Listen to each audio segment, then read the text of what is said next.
Hello বন্ধুরা, everyone, শুভ সন্ধ্যা। সন্ধ্যার সময় বন্ধুরা তোমরা কী করছো? আর আমি দেখুন, আমি রান্না করছি। এই দেখুন, মাছ ভাজি করতেছি।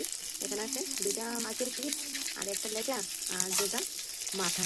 এই দেখুন কত বড় বড় মাথা, দেখছেন বন্ধুরা? এই দেখুন কত বড় মাথা।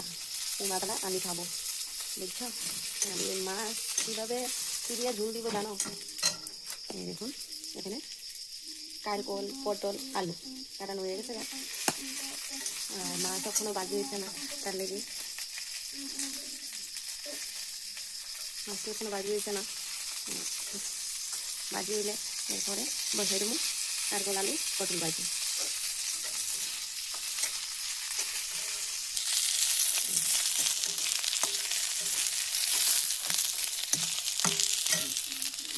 এখানে শুধু মাছ তরকারি রান্না করাবো। দুপুরের আলু ভাজি আর জালি ভাজি আছে, তার লেগে একটা তরকারি ওখানে রান্না করাবো। আর ভাত রান্না হলো করছি না, ওখানে বসে দেবো বাটিতে। মাছ তরকারিটা জল দিয়েছি, এরপরে বাটিতে দেবো।